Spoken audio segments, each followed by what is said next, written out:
So, whether you're an aspiring founder, scaling entrepreneur, or just a curious learner, this is the podcast that's going to help you stay focused on your journey, provide you with actionable insights, and truly a global view on what it means to be an entrepreneur. So, what we're going to do is dive straight into the businesses, systems, and mindsets driving those entrepreneurs towards their eight-figure journey. Joining me today on his eight-figure journey is Harry Shah. How are you, Harry? Doing well, doing well. Thanks for having me, Shalin. Yeah. Yeah, great to have you. Just a quick word. Tell us what your company is. Tell us what, love the background, by the way. Tell us what OutKreate is and what you're doing. Hopefully you can figure out right where I'm located based on the background. Yeah, I'm based in Washington D.C. I run a fun creative agency called OutKreate. We are a small team, but we try to punch above our weight class. We help leaders at large enterprises get their message across through strong, effective presentations. Our agency works with some really cool brands, some really cool companies, some really smart leaders, and our job is to make them look good, get their message across to their audience. We specialize in presentations. We help with narrative and content aspects of presentations as well as the design aspects. So we are like a soup to nuts presentation agency. So, speaking of those brands, you've had a pretty successful corporate career yourself. You've worked with some of the major brands. What was the moment when you said that this has been great, but now I need to create something of my own? To be honest with you, I was always itching to do something on my own, but I think I would still consider myself an accidental entrepreneur. I would say like life had its twists and turns and I ended up being an entrepreneur versus me one day deciding, that I want to pursue this path. So it's a word that entrepreneurs talk a lot about is pivot. Right. Now, when you first started, is that the form that the agency is in right now, or have you had multiple pivots along? Yeah. Definitely, definitely I've had some pivots along the way. So I started this agency in 2016, right? And then by 2018, we had been dabbling in a few things. I started out as an agency in the social media marketing space, helping small and medium sized businesses. And in the first 2 or 3 years, we started getting into other aspects of, digital marketing. Could be website, could be SEO. And we also started getting into presentations. So I would say the first 2, 3 years were very broad. We were trying a lot of different things. Some things were sticking, some things maybe less. But I think as we got into the space of presentations, I felt like that's where we had found some sort of like the product market fit that entrepreneurs find, right? I felt like we found something there. A lot of times, right, you'll hustle your way or you'll willpower your way, right, into making things happen. But sometimes you'll feel you'll get the instant reaction from the market when your product or your service is truly working. So yeah, that's what we felt with presentations. And that was an area where there was an unmet need in the market. We were adding some unique value. It was well received. We were able to charge a premium for it and we were getting some traction. So it was 2018 when it felt like, should we be a generalist, do it all agency, or should we start focusing on a more narrow domain? And I would say that was the first pivot when we said, hey, we want to grow up and be a presentation agency versus a generalized, one size fits all agency. You say a presentation agent. What exactly is a presentation agency? Who is this for? Hey, that's a good question. So presentation agency, yeah, I think maybe if we went back 10, 20 years, I don't know if presentation agencies existed, right? So today we live in a world where a presentation is an important medium for people to communicate their message, right?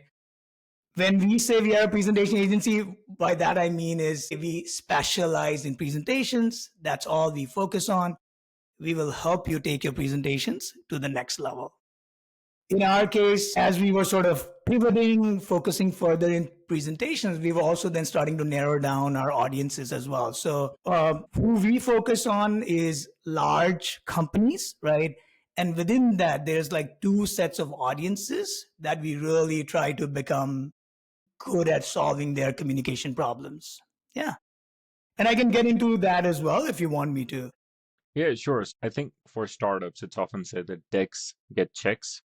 implying that a good story, a good narrative gets you the investor money. What might then be the compelling reason why someone at a large corporation might come to you? Because they're not necessarily looking for a check.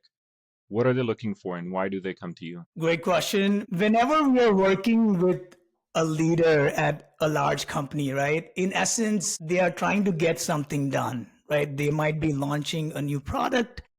They might be, even if you are a public company, you are still pitching your company to large institutional investors. So think of any public company, they are talking to Vanguard, Fidelity, T. Rowe Prices of the world. These public companies want the large institutional investors to invest in them, So everybody needs a message, needs a story, whether it is for their company, for their brand, for their personal brand. That's when they need presentations, and that's where we want to help them. Did providing that sort of clarity to other high C-suite or high level executives help you in your business in providing more clarity for your business as well? 100%. Like, I consider myself like a student of business, right? I love nerding out on other people's presentations. And so I'm constantly surrounded by, let's say a large company talking about its own story, positioning itself to investors in terms of why it's a great investment. What is their strategy? What is their vision? What's their roadmap to get there? All those learnings can apply to my business as well. So I'm learning from how those leaders are behaving. I'm learning from how those leaders are formulating strategy for their company as well as executing on it. Yeah. So let's go down that path. Tell me about something that you learned and it was a very aha moment for you. Let's think about it a little bit. Whenever a public company is pitching itself to investors, investors are looking at like 3 to 4 big drivers. They're looking at how strong is the management. They're looking at, does the company have a moat around them? They're looking at, do they have a strategy, a future vision, right? If you think about those things, they should apply to every business, whether small or big, right? So Mm. is my team, am I capable of running a business, right? It applies to me. What are the attributes of a good manager, right? Do we have a moat? Are we unique? Are we differentiated? Can we withstand competition? I think I would say we've taken that really seriously. That's why we have narrowed down and we've become a very focused presentation agency, because that allows us to set ourselves apart from a sea of similar Mm. do-it-all agencies, right? So I would say that is something we have definitely applied on our own. And then having a vision, having a strategy, it is something that's part of our normal operating. I create like 3-month plans, I create 3-year plans as well, but that is something we do even if we are not as big a company. We do that. You've had learnings along the way, Mhm. and right now you're in a pretty good position, actually primed for a lot of success. If you had to go back to your first year in business when you said that you were a do-it-all agency, would you have liked to niche down at the very beginning, or do you think that those learnings really helped you to be at the position that you're in right now? Yeah, I think, let's say anybody who's listening to this and they want to start their own professional services firm, right? Would I do the same things I did in my year one? I would say I would still do the things I did in my year one, because one is, you want to get started. A lot of times you could be just analyzing and getting into paralysis or trying to look for a perfect situation to start and then not able to start. So what we did was we jumped into like one area because I was passionate about it. I didn't think about, was it a good market or was it going to be a profitable space. I was just passionate about it and I just ventured into it. So I think I would still do that again. And I think starting out, I think people should pursue more options. They should start broad, they should explore Mm. different things to find out what is it that they enjoy, what is it that the market is willing to pay them for, what is it where they have some unique skills or they are uniquely able to create value. So I would still start broad like I did, but the only difference would be I would already know that, hey, I'm starting out broad and I'm going to narrow down soon. I don't think I had that realization at that time. But today I would be like starting out broad, but kind of eliminating things faster because I would be clear in terms of my goal. that I'm going to eliminate and narrow down into something, something more specialized and more niche. So that would be the difference, I would say. Yeah. Yeah, I love that. That you still would have started out broad. You would have been able to better connect the dots, eliminate a lot of the non-essential stuff that may have happened in the first few years. I love it. Let's expand the dots. You Yeah. grew up in India. You've been in the US for more than 20 years now. Talk to me about how the transition was. And also, I think kind of try to incorporate into the answer, like how do you think the entrepreneurial mindset is different between the two countries? Yeah, yeah. So I would say, yeah, I came to the US in 2003 as a student, right? And when I came to the US, like I went to university, I went to Virginia Tech. One of my first impressions I remember was you walk into the university buildings and the lights are always on, air conditioning is always on. I remember the bus we had, right? Like, was like a nice Mercedes engine bus, Mm, I used to work at Burger King and I would get unlimited soda, at Burger King.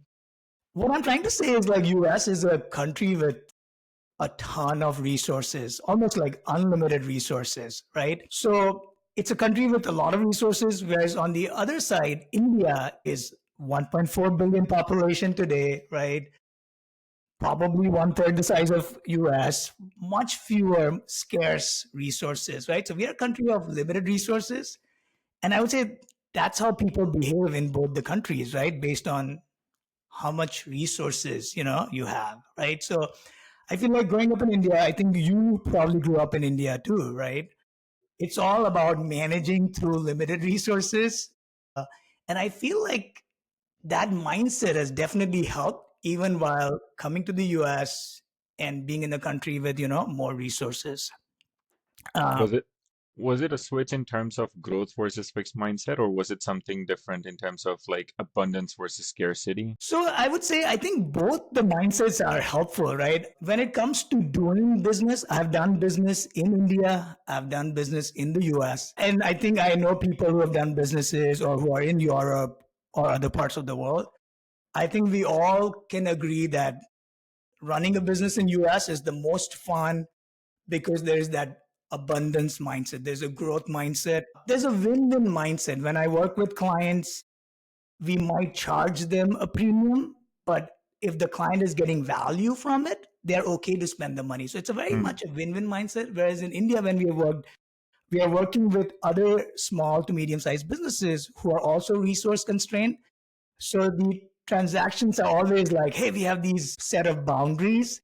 And there's that scarcity mindset, which makes it a little hard to have win-win, value proposition. So running a business in Europe, I hear, in India, I hear, is much harder versus US because I think we have like an abundance mindset as well as we have resources to be like that. Yeah. sure. Yeah.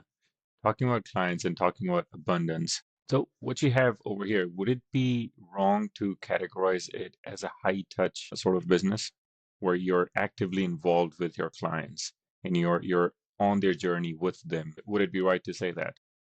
100%. Yeah. We are in a high touch business. 100%. Yep. How do you scale it up then? So scaling up is a game that you decide to be in, right? So I would say, have I thought of scaling up my business in the past? Have I scaled beyond in terms of what we are today in the past? Yes. But I don't believe we are playing that game. I'm not in that game today where I want to scale up. My agency has gone through a journey where we have had more people and we have had more clients. It may feel like we may have more revenue at the time, but it doesn't translate to profit, Hmm, in those times. So definitely having been through the journey, having seen a bigger agency, a smaller agency, I feel like where we are today, it's not necessarily scalable, but it's something that really works for me, for my team. We enjoy it. We are able to do high quality work. Yes, it is high touch, but then it translates to high value add, high quality work, and more fun, more balanced, sort of a hmm. lifestyle for me and my team members. Okay. So maybe that's where the potential scaling in opportunity could come in the amount of value or in the amount of perceived value by the client. You're right. Yeah. Like, honestly, in terms of profitability, I would say we are doing better than ever before, right? So we might not look like high revenue, but we are highly Hmm. profitable. Hmm. Do I have a better lifestyle? Can I exercise every day? Can I sleep better every day? I would say if we were to measure on all those KPIs, it would be a better company, to run today. So I feel Uh, happy along those lines more than just the number of clients or the dollar revenue figure. Yeah. Sure. Earlier, you mentioned that the narrative that a lot of the executives are looking for is quite industry agnostic because they're looking for the top line revenue, they're looking for the market share, they're looking for how they can build that moat. Imagine a startup founder comes to you and has to pitch you for 30 seconds. What should that startup founder focus on? I think the startup founders should focus on me. That's what we tell our clients, right? Is they should always be focusing on their audience, right? So the So yeah, okay. um, So me if as in the founder story or what no, me value they as can an provide to them? investor, right? Me as an investor, Okay. right? So this is what I would tell all our clients or anybody in general, right? If you are presenting to anybody, pitching to anybody, it should be about them versus your product or your company, right? It's you are talking to them for a reason because you want to get them interested. So you want to sort of sell the value proposition as to why your product, your company is good for them. So since you mentioned it's only 30 seconds, I would focus on making sure that the other person gets the value for them from your brand, from your company. Yeah. So essentially the same question, right? What's in it for me? Answer that for the investor. 100%. Would that be in terms of hard figures? Would that be in terms of here's the potential that this market holds? What would that look like? Let's take a couple examples, right? And then we boil it down to an example for a startup founder. But for example, like we work with CPG companies, they are pitching a new product, right, to a Walmart, to a Target. Sorry, CPG is consumer. Sorry, CPG is consumer product goods, which is Thanks. basically brands like Mondelez or Hershey or Ferrero and others. Could be candy, could be snacks, right? Those leaders, when they present to customers, their customers are 7-Eleven, Target, Walmart, Amazon, etc. They are pitching the value of their product to their customer. Walmart, you should buy this bag of candy because it's going to be profitable to you. It's going to be great for your shoppers. You know, that's why you should be keeping this product on the shelf, right? So they're always addressing the needs of their audience, right? Hmm. We work with investor relations. So let's say you are part of a public company's investor relations team. You're talking to the Vanguards of the world, Fidelities of the world. You are communicating them the story of your company, but you're saying, hey, Vanguard, this is a great investment for you because it's going to return you so much in shareholder value over the next few Hmm. years. Same thing for a startup founder. If you're pitching to an investor, you should know your investor well. You should know what are their needs. Might have some needs for certain kinds of returns. They might have a certain risk appetite. You want to speak to their needs and position your company as, hey, I'm going to be a solution to your investment problem, Hmm. right? So, Okay. yeah, for investors, it'll typically come down to numbers in most cases, right? Things like how much rate of return, how much predictability or certainty you have, Yeah, if that makes sense. Yeah. Absolutely. When the clients come to you, you get to see the previous versions of their presentations. Do they share those with you? Right, right. What is one presentation, a previous draft that you had not worked on that the client may have worked on themselves, and you looked at it and you thought to yourself, "Oh my God, I'm so glad this client came to me. I can be their savior." Yeah, I think in some ways that is always the case, right? And the oh my God varies, Okay. sometimes on a scale of 1 to 10, sometimes a client could be on one, Hmm. sometimes they could be on a 6 or 7. We have had clients who have come to us without a presentation as well, right? They just have a problem. They just have a big Hmm. meeting coming up and they need a solution in the form of a presentation. So, yeah, I think I would say no judgment on any of our clients' presentations, right?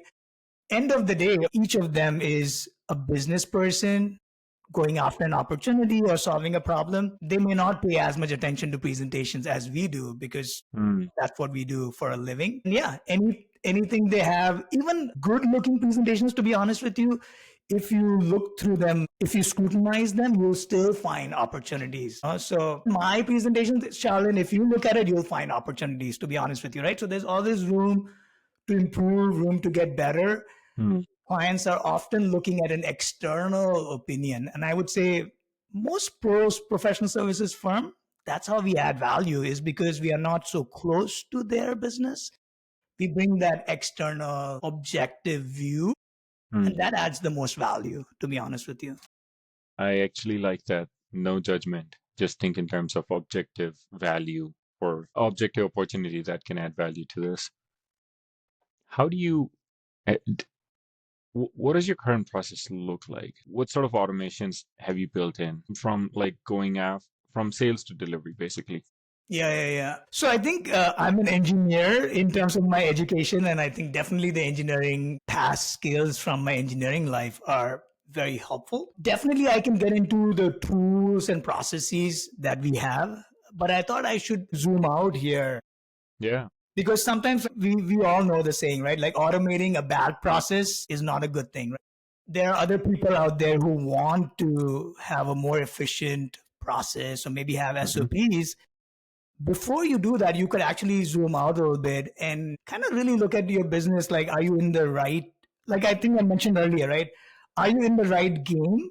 Figure Yeah. that out first before you focus on processes and systems. So in my case, I was a general all-purpose digital agency, imagine, right? Let's say we were a web dev shop that also does marketing. Imagine how many processes we have to deal with, right? Mm-hmm. UX, design, development, copy, content. Mm, On the marketing side, I would need a social media person, somebody who knows marketing automation, right? That would be the game I would have picked, which would have so many processes and so many processes to then standardize, right? Versus, I would say we have picked a game where we are a presentation agency. 90% of the work we do is in PowerPoint. So picking a space, focusing on a narrow domain itself has simplified so much for us. mm, So I would say before you start automating, first think about like, are you in the right space? Is there an opportunity to be simple? Simple is not easy, but mm. simple is beautiful when it works. Yeah. And then definitely we have core processes. There's a book called Traction. Have you heard of Traction by Gino Wickman? And Gino Wickman has introduced this EOS. It means Entrepreneurial Operating System. Basically, just like you have an operating system on your computer, EOS is the operating system, especially for small to medium sized businesses.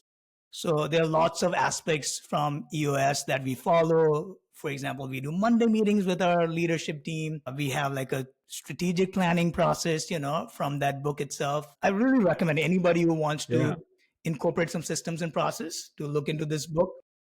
We'll link it in the description. Yeah.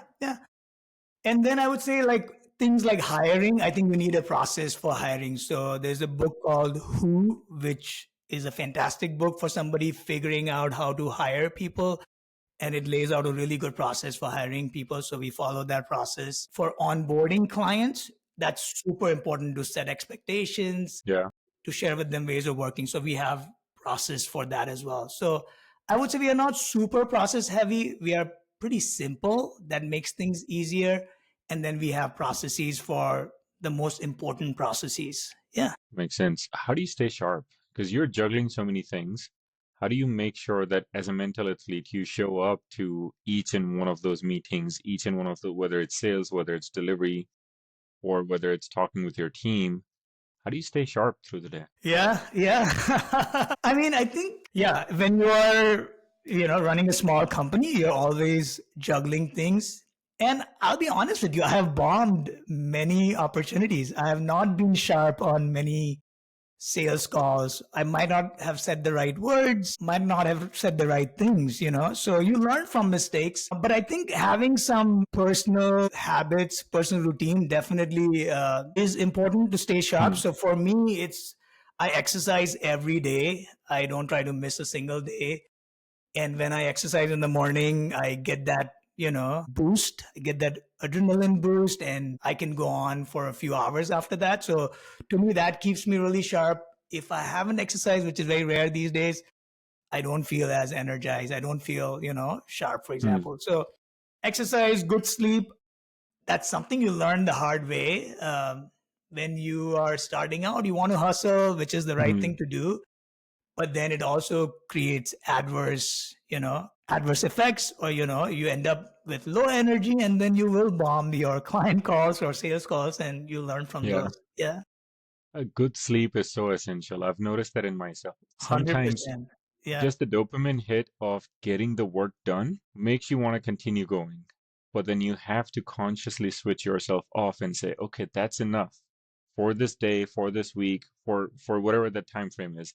And now I need to step out and do something that relaxes me, even if I don't feel like it. But that's been helpful. That conscious switching on, switching off has been very helpful for me.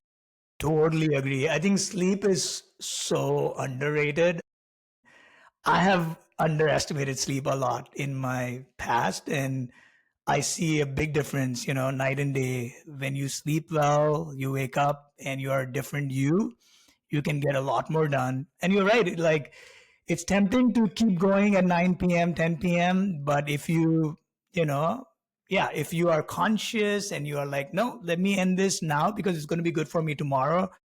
When you make those decisions, they really pay off for sure. Yeah. What about caffeine? I love caffeine, but it's only like once in the morning.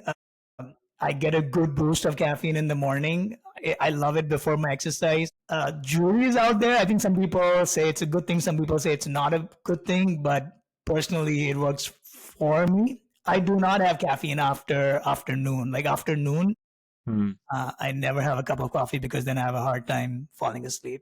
Yeah. Yeah, cool. Was there ever a time when you were in the weeds of the business and you were doing, or at least you thought that you were doing all the right things? Reaching out to the clients incoming, talking with the right team members, hiring, firing, making sure that you have the right structures in place. And you just thought that this is too much. This is too much. I can't go on. Was there ever a moment like that? I'll be honest with you. I think every year I have 2 or 3 moments when I want to quit. Yeah. It Yeah, every year I've had those moments. And then once you have those moments so many times, you get used to that. So now I will have those moments, but I know already that, hey, it's one of the 3 moments that I have to account for, and I'm Yeah. going to, come back. So 100%, I think I would say not just me, but so many of my sort of peers, I stay in touch with other professional services firm owners. We all have those moments, some more, some less, where we want to quit. It's part of entrepreneurship. The other thing is I worked at a big company before and I've seen that life. And so a lot of times I'm comparing that life to this life. And so there are moments when it's like I'm telling myself, like, hey, this other corporate life was much easier, more predictable. And so that kind of becomes a crutch. And so you're like, hey, maybe I want to quit. So Hmm. I do have those moments. If you want, I can talk about like one really low point as well. You go for it. Yeah, absolutely. I think, yeah, I would be kidding myself if I think like, hey, I have it under control, right? I would say most of the times things are not under your control, right? I mean, you can think of the hottest startups or the hottest big company. Inside there has to be a mess. Inside we are all a mess, to be honest with you. Hmm. And yeah, you could do your best. You could have the right team, the structure, the processes, and still the business doesn't click at times. So many times you realize you're at the mercy of the macro, how Hmm. people are feeling about spending money. Are your clients ready to pull a trigger, right? Like right now, we are going through a phase where I was gonna I would say. say the economy was doing quite well, and suddenly the economy is not doing too bad, but the sentiment is much worse than what should be reflected. It's growingly negative. Exactly, exactly. So yeah, so there are these times. I have had one time in which I have like 4 US employees, including myself, and within period of 7 to 10 days, I was down from 4 to 1. And You being the one. yeah, I was the only one. I mean, this was like 3 years ago, and Yeah. that felt really bad in the stomach. One of my guys, who was our creative lead, he's fantastic. He found a job with a really big company. I was very happy for him. So he was moving on. I had a hire at that time for a brand new position that didn't turn out to be the right fit. And so the same week, I learned that my lead guy was going to leave, and I was really happy for him. I also learned this other person, which wasn't a good fit and was a brand new role. She also wanted to leave. And my third person, she was going to go on a maternity leave, So I was going to be down from 4 to 1. And that was like, that really hurt. I think I had some sleepless nights, and I was just overthinking it too. I was like, hey, maybe this looks really bad to our client. Am I a really bad manager? I had all these Mm. feelings. I would say it was one of the lowest lows, of running a company. Yeah. But how did you bounce back? I mean, You just kept on through.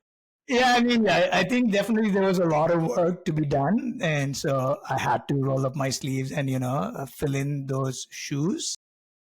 Just kept going. I had to, I think a lot of times you can be your worst enemy, right? You can be your worst critic. So I had to really, I don't know, I had to really tell myself, some good things. I had to really motivate myself to come back, from it. Yeah.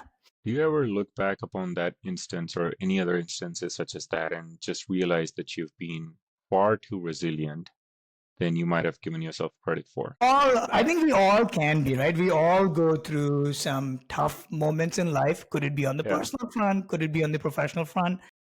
And we all are tougher than we think we are, Mm. So I think it's just one of those things. I'm sure each one of us has a story of you had something really Mm. bad happen in personal life, let's say, and you did bounce back, And I think when you bounce back, you look back and you feel good about things. You feel stronger than before, So I think the good thing about that really low point is today I feel more ready for, even worse things, right? Because Mm. you're like, hey, I've been through that. I should be able to navigate, some other hard things. So I think looking back, it's always the case, right? Those hard times, they are the Mm. best teachers. You learn the most from them. Mm. Yeah.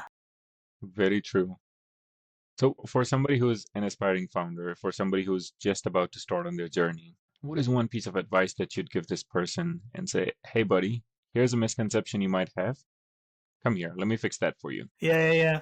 I think a lot of times people ask me what I do, and I say, hey, I happen to run a small business, and they will answer by saying, so and they will answer by saying, so you are your own boss, and I just smile at it. But I would say, definitely there are lots of myths or misconceptions about running a business. One of them is, hey, you can be your own boss, but you can be your own boss. I would say that's not the full picture, right? I think running anything is a team sport, right? And you're not always your own boss. Yes, I have some freedom, I have some flexibility in terms of my schedule. I have some freedom in terms of like, hey, what are the skills or areas I want to focus on? But you always have bosses, right? Your client, right? Sometimes you are at the mercy of, taking care of your client. Sometimes you're at the mercy of taking care of your team members as well. So I would say that's somewhat of a misconception. Not the greatest though, when it comes to like, running your own business doesn't necessarily make you your own boss. Not being your own boss, and that's true because a lot of people do think that entrepreneurship just means being your own boss and you have control over your schedule. But then it also means that you're thinking and working 24/7. 100%. And, 100%. and and you're at the mercy of whoever it is, the investors, the co-founders, the employees that you have within the org. I think another thing we could add to that could be even if you are trying to leave a job because you want to be your own boss, that's not the only option. I know a lot of friends who work at some good companies and they're in roles where they are still very entrepreneurial. They can be very creative, they have a lot of authority, they have a lot of flexibility as well. if you want to be your own boss, it doesn't mean you have to start a company. You can actually do that in many interesting roles in a large company as well. Yeah. So entrepreneurship, basically. See, yeah, exactly. I mean, I think entrepreneurship should be more like a mindset than like a thing, right? Yeah. Yeah. I think a senior person at most company has been entrepreneurial, right? Yeah. Which really means you are creative in terms of problem solving, able to take risks, you're okay with failures. You get a lot of things wrong, but net, you probably get more things right, right? So I would say the mindset is more helpful than being an entrepreneur. And I see Mm. some really cool people at big companies too who have freedom, flexibility, as well as some of the other benefits, right, of being in a large company. Yeah. Yeah. Yeah. Take a problem and just solve it. Yeah. And maybe in non-traditional ways. I just wanted to go back to something, Harry, because it was something very interesting that you said that there's obvious differences between India and US. And what we were comparing to was more than 20 years ago. And then there have been a lot of changes since India has become much more of a global superpower in the past 20 years. And just in talking with other entrepreneurs and just seeing online, I think there's this concept of Jugaad, or just getting things done by hook or crook. Has that been an influence? Or if there's anything else that has been an influence in the way that you operate? I'd love to hear it. Yeah, you're right. Jugaad, I would say the American word for it would be like a hack, right? And I think it goes back to what we talked about, right? Like limited resources. So you will be creative, right? In a country like India, you have limited resources. So you get creative with your solutions. I feel like definitely it applies to anybody, running a business in the US as well.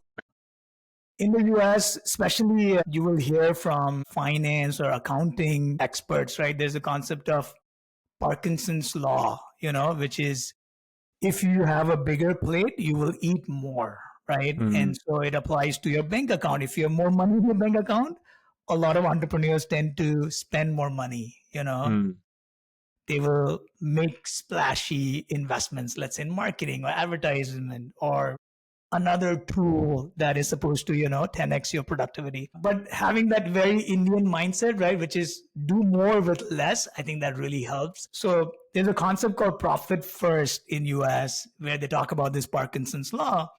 When I first heard about it, I was like, seriously, that is such common sense. Like, you always want to have a small plate, you always want to spend much less or, way below your means. So I think having that discipline, the financial discipline, comes automatically coming from a more resource constrained mhm, country versus the US mindset of abundance. And that's why I would say we have always been very careful in terms of being profitable from day one. They've always, gotten clients or more predictable revenue first and then hired employees versus the mm, other way around. So I mm. think that discipline is just more natural because you're used to working with, fewer resources and more constraints. Yeah, that's great. And just to wrap up our conversation, like what is one thing that you've had to unlearn in order for you to unlock the next level? Yeah, I think it's mentioned earlier, right? Like the enemy is within you, right? So it's the story you're telling yourself, or it's the investment you're making in yourself. Mm, So something I would have to say that I maybe unlearned would be I've always been about like, hey, be efficient with time, right? Manage your time well. But I think more and more I'm learning, and there are some books around this as well, where it's not just time, it's really you have to manage your energy in order mm, to get the best output. So are you doing things which are energizing you? Are you preserving your energy so you show up sharp? So you're creative in your client meetings or client projects. I think that preserving energy, not time, I would say that is sort of a thing that I'm unlearning or learning to figure out, right, how I can add more value or be more effective. Yeah. I love that. That's so relevant to me right now. I'd love for some of those book recommendations. And then just send them to me and we'll put it in the YouTube description here. 100%. Yeah. There's a book called The Power of Full Engagement. Hmm. Energy, Not Time is the Key to High Performance. It's a long title. I don't think I read the full book, but I got the gist of the book for sure. Yeah. What are some other books or other podcasts that have influenced you? When it comes to books, and again, if you think about your audience, I feel like books have a way to resonate with you depending on the stage you're in, you know? So I would say 20 years ago, when I was itching to do something, it was the OG of all books, The 4 Hour Work Week, right? Yeah. Yeah. By Tim Ferriss. That really got me like, oh, I Sure. should do something, you know? Even though Uh-huh. it's impractical in many ways, I would say it is still a classic because it'll get you fired up. When I was struggling with my business or figuring out like, you know, how to run a business, right?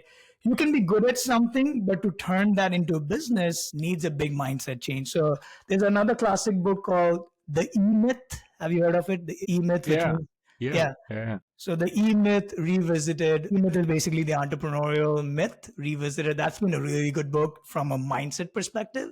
So I could get away from sort of being a craftsman or being a storyteller to building a team that can collectively, you know, produce good work. So that's been a really good book. I think on the personal front, Atomic Habits has been a fantastic book, Sure. which my wife and I, we have both read, and it helps to be on the same page, even though we are very different people.